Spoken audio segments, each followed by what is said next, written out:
आर्थिक फसवणूक झालेल्या महिलांची पोलीस दखल घेत नाहीत म्हणून पीडित महिलांचे पोलीस स्टेशनसमोर लहान मुलांसह आमरण उपोषण सुरू.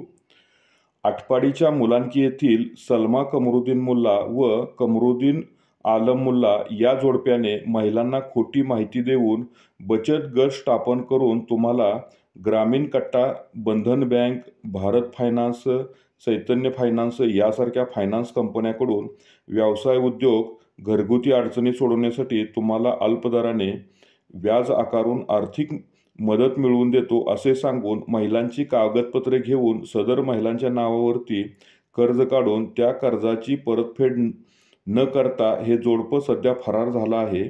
त्यामुळे सदर महिलांच्या घरी कर्ज वसुलीसाठी फायनान्स कंपनीचे एजंट अधिकारी येऊन महिलांना त्रास देणे सुरू आहे. काय म्हणाले ते, तुमच्या नावावर आम्हाला कर्ज द्या काढून. मी तुमचं काय थटवत नाही, मी हप्ता भरत राहते. ह्याच्या अगोदर 2017 पासून आम्ही कर्ज काढतोय. त्यावेळेस ती घेत पण होती आणि भरत पण होती. मग असं करत आता सगळ्यांना तसंच तिने सांगितलं. म्हणजे माझ्या नावावर घेतलेलं ती मलाच माहिती आहे. ज्यावेळेस ती निघून गेली त्यावेळेस ह्या सगळ्या बाहेर निघल्या. मला वाटायचं काय की माझ्याच नावावर फक्त, त्यामुळे ती म्हणली जमीन विकली का तुम्हाला देऊन टाकते पैसे, तुमचा हप्ता भरत राहते. त्याच्यासाठी आम्ही म्हटलं असू दे, भरते ना हप्ता, आपल्यापर्यंत येत नाहीत सर. ती भरत असताना बायका सगळ्या परत 2-4 दिवस घरी यायला लागल्या. ते हप्ता सटलं ना सर, घरी यायला लागले पैसे मागायला. मग मी तिला फोन केला सकाळी 7 वाजता.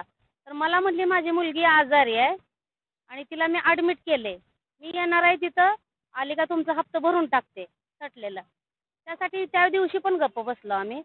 नंतर ह्या सगळ्या आल्या त्यावेळेस कळालं की ह्या सगळ्यांच्याच नावावर कर्ज आहे.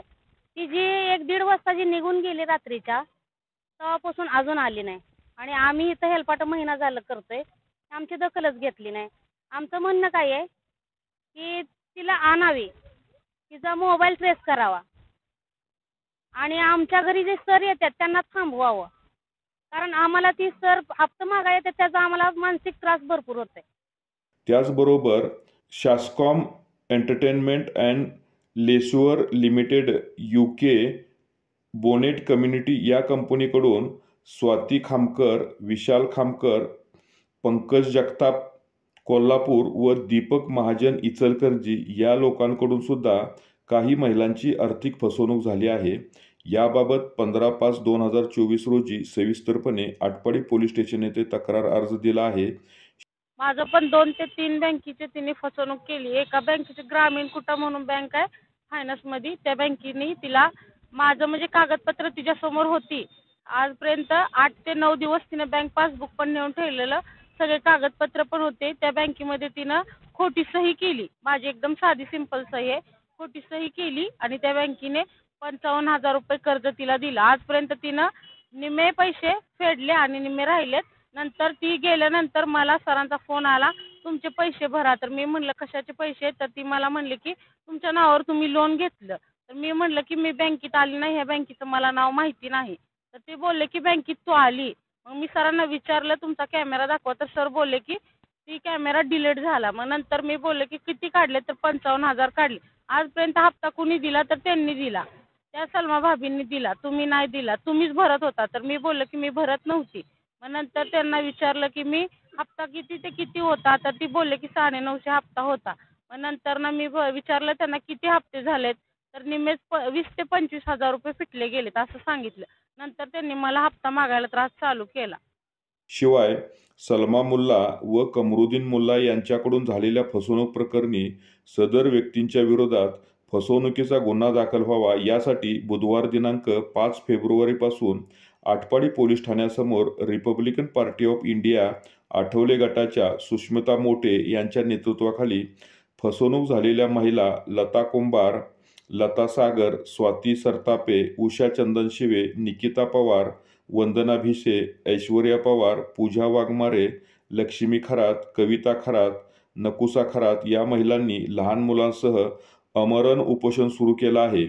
दिवसभरामध्ये पोलिसांकडून फसवणूक झालेल्या महिलांना दिलासा देण्यासंदर्भात कोणतीही हालचाल झाली नसल्याने संबंधित महिलांनी पोलिसांच्या भूमिकेवरती नाराजी व्यक्त केली आहे. शिवाय फसवणूक करणाऱ्यांना पोलीस जाणीवपूर्वक पाठीशी घालत असल्याचा आरोप केला आहे. आज आंदोलनाचा दुसरा दिवस आहे. माझ्या ह्या महिला भगिनी आहेत. त्या महिला भगिनींना फायनान्स कंपनीकडून आणि एक त्याच्यामध्ये त्यांनी अध्यक्ष केलेली सलमा कमरुद्दीन मुल्ला यांनी या महिलांचे पैसे घेऊन पळून गेली. त्यामध्ये त्यांच्यावर ती कारवाई झाली पाहिजे. त्यासाठी मी आज इथं उपोषणाला बसलेले आहे.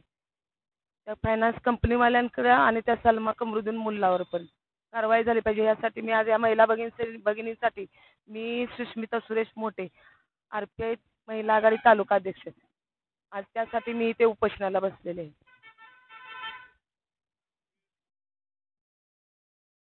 हो, ह्या अगोदर मी पोलीस स्टेशनला अर्ज दिलेले आहेत, पण तिथं दखल घेतली गेलेली नाही. त्यांच्यावर गुन्हे नोंद होत नाहीत आणि त्यांच्या विरुद्ध काही पुरावा नाही असं मला सांगून मी बसवलेलं आहे. 1 महिना झाले. तसं त्यांनी गुन्हा नोंद केलेला नाही आहे. अशा 11 महिलांची फसवणूक झालेली आहे सर.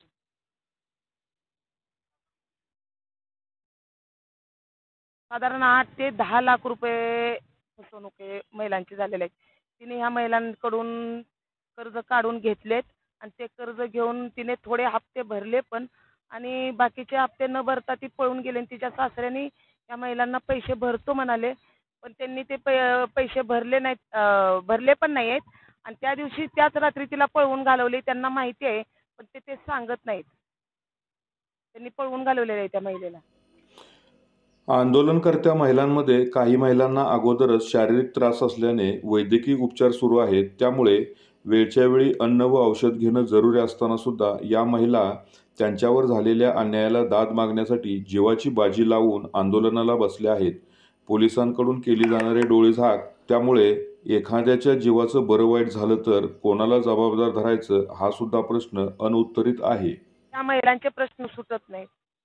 काही ह्या माझ्या महिला भगिनीचे तोपर्यंत मी इथून हलणार नाही. यांनी माझ्यावरती जो विश्वास दाखवलाय तो मी सार्थ करून दाखवल्याशिवाय इथून मी हलणार नाही. मग मला कितीही दिवस उपोषण इथं करावं लागलं तरी चालेल.